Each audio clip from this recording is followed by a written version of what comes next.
Let's take a look at example 5 from week 11. In this example, we're now going to do some AC method factoring, also known as factor by grouping. I give those two names because if you're looking at maybe some help on Khan Academy, I noticed that there they do not use the phrasing AC method.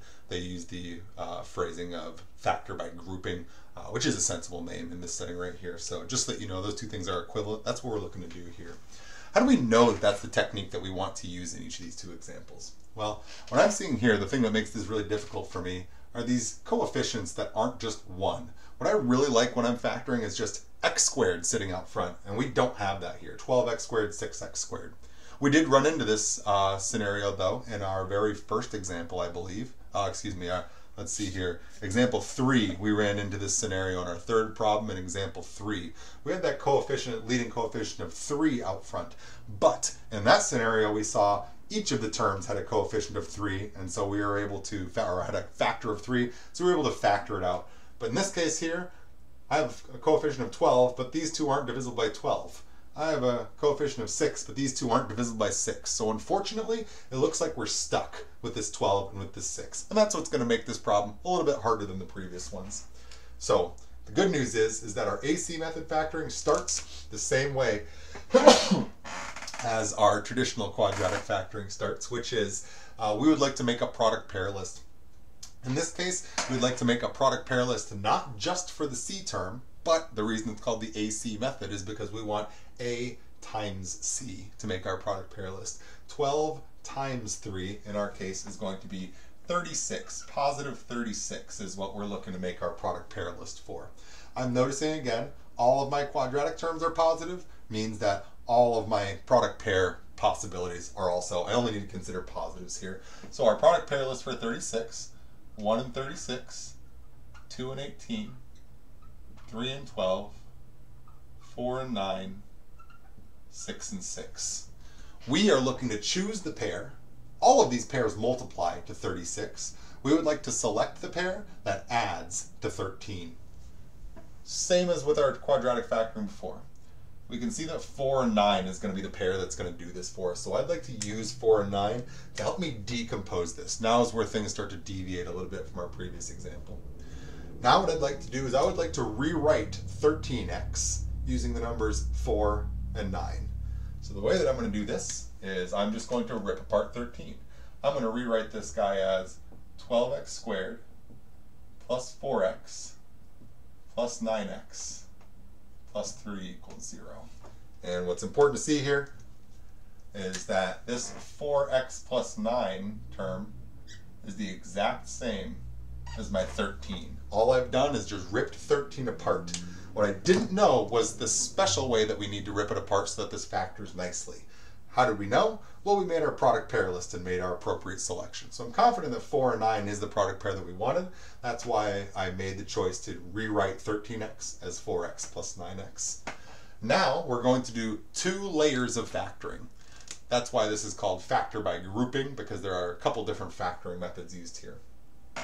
First, I would like to look at my first 2 terms, then at my second 2 terms. What I can see in my first 2 terms is that they have a couple of common factors. I see here that both have a factor of 4. I also see that both of them have at least one x. If I factor out 4x from just my first group, I'll be left with a 3x. And I factored out all of this. 4x divided by 4x, that's just 1. Very similarly, in my second grouping, I see that both terms are divisible by 3. I see that this term has an x, but this doesn't. So it doesn't seem like there's any x that we can factor out here, but I can factor out a 3. If I divide out a 3, I should be getting a 3x from the first term and a plus 1 from the second term. The good thing that happened here, you can always double check that you're on the right track with your factoring in this setting by the fact that there is a common term of 3x plus 1 in each of these cases. So now I'm recognizing that this is one term and this is one term. And I'm going to ask myself again, how can I factor this? Is there something that's common to both? Well, yes. This is 4x copies of the number 3x plus 1. This is 3 copies of the number 3x plus 1. Since they're both 3x plus 1s, it seems reasonable that I should be able to factor out the 3x plus 1 from both expressions. So I'm going to factor out the common factor of 3x plus 1. And now I just have to ask, what am I left over with? Well, from my first term, when I divide out 3x plus 1, I'm left with 4x. From my second term, when I factor out the 3x plus 1, I'm left with just 3. And we have arrived at our factored form for this quadratic here. These ones are a little bit dicier than the others. I would always recommend that you FOIL these back out here. Here I can see that when I FOIL, first gives me 12x squared. And FOIL stands for outer. 3x times 3 is going to be 9x. Inner gives me 4x. Last gives me 3. I can see that this is exactly the 12x squared plus 13x plus 3 that we had to start. So I'm very convinced that this factored form is the correct factored form. What we still have left to do, however, is we still need to solve this equation by way of factoring. Here is a step that I said earlier that I did write out, but I said typically I don't write this step. Now is when I do write this step. We want to now acknowledge that if we have two terms multiplied together that are equal to 0, then either the first term is equal to 0, or the second term is equal to 0. To solve the first, I can subtract 1 and divide by 3. In the second, I can first subtract 3, and then I can divide by 4. So it looks like we've come up with two solutions to this quadratic, both fractions. Clearly weren't going to come out of some simple factoring format right here. And what our steps are always going to be, let's just verbalize our steps. Step 1, multiply a times c. Make your product pair list for a times c. Choose the product pair that adds to b, 13, and rewrite our middle term using that product pair. We're going to now do 2 layers of factoring. The first factoring step says group up your 4 terms 2 by 2. Factor out of the first 2 terms, factor out of the second 2 terms. Before you move on, you should verify that your remaining groupings are the same. Since they're the same, they should be able to be factored out as a common factor. Each term had a 3x plus 1 in it, so we factored it out front, and we kept this as sort of all of our remaining terms. The 4x was left over, the 3 was left over. Finally, using the zero product property, the small mistake that students often make here is to just say that our answers are things like -1 and -3, like we've been learning that we can do in our simpler quadratic setting. But here we need to be a lot more careful, recognize that 3 and 4 are going to have a hand in our solution as well. So we set the entire factor equal to 0, the entire factor equal to 0, and solved for each of our 2 solutions here. Let's go ahead and do our other example over here, but I'd also like to suggest that maybe I can write this in a, well, okay, I'm still going to write this one in the same way. We just need to be a little bit more careful about our product pair list. And I think I'm going to show you one other little algebraic thing that I do to help myself. What I think is that this is typically the factoring step, going from this line to this line, that students are the most unhappy with. So I'm going to write this step right here very slightly different when we do this example over here. So our second example. In this case here, I think the thing that's going to be one of my big snags is that we do have negatives involved. So I'm now thinking there might be some negatives that are involved in my product pair list. I know that I'd like to make a product pair list in this case. 6 times -5 is going to give me -30. What I know is that to make a negative by multiplication, you're going to multiply one positive and one negative number. What I know based on the -7 in the middle is that whenever we add the 2 terms together, they need to add to be -7, which means I'm going to need my negative number to be bigger than my positive number. So let's go ahead and make our product pair list for -30, 1 and 30. But again, I need the larger of the 2 to be negative. 2 and 15, with the larger of the 2 negative. 3 and 10, larger of the 2 is negative. 4, no. 5, yes. 5 and 6, with the larger of the 2 being negative. So it seems to me like those are my 4 reasonable possibilities. I know that I'm looking for these to add to -7, so I see that my 3, -10 grouping looks like the one that I've been on the hunt for. So I'm going to go ahead and use 3, -10 to help rewrite my b term.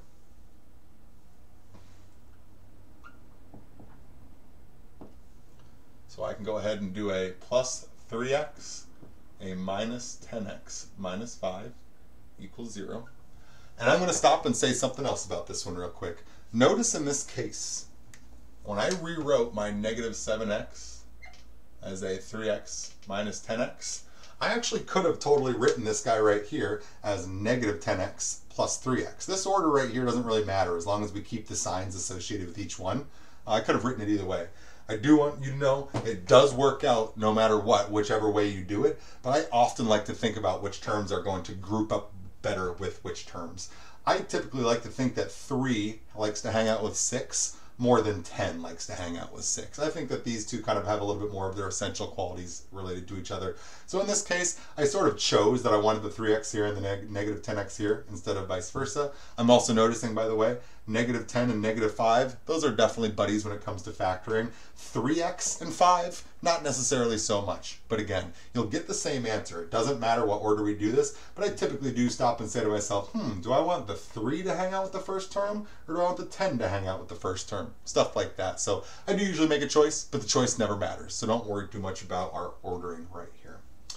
Now that we've broken down our B term using our product pair, we can now go ahead and factor by grouping.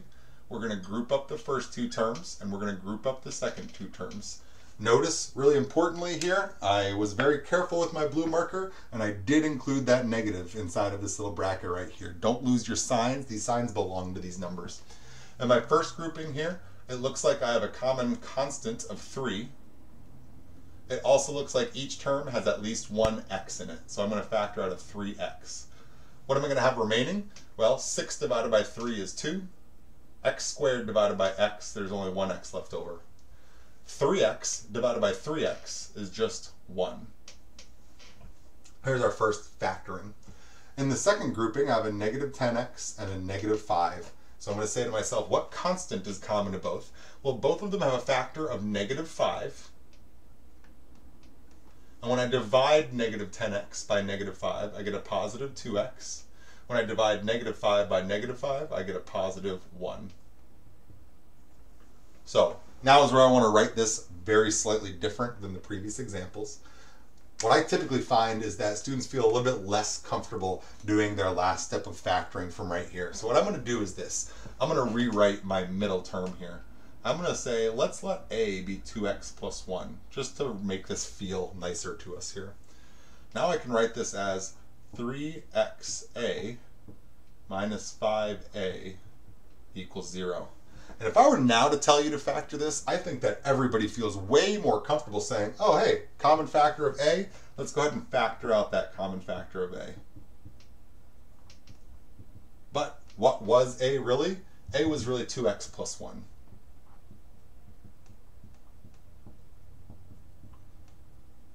So sometimes doing a little bit of a variable swap to write a complicated looking expression as a simple looking expression, sometimes that's valuable for us to help us think our way through the procedure. Once we've done the procedure, then we can go back into the setting that we originally were in here. So what we know is that now that I have my factored form equal to 0, I can now go ahead and set each of my individual factors equal to 0 and solve. In this case, I'm going to get 2x plus 1 equals 0, tells me 2x equals negative 1, and x equals negative 1/2. In my second, I'm going to see 3x minus 5 equals 0, and I'm running out of room down. Oh no, I'm still good. You can still see me. 3x equals 5, and we're going to get x equals 5/3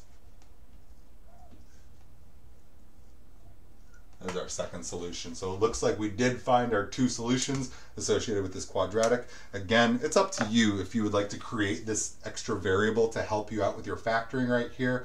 It'd be nice if you could just see the factoring here, but I get it. This expression's a little gross. It's hard to see that 2x plus 1 is the common factor and to be able to factor it out. I think in the A setting, it's much, much, much more comfortable for people to factor out just A than recognize again. What was A? Well, it was our entire common expression, 2x plus 1, allowing us to rewrite this in our factored form here.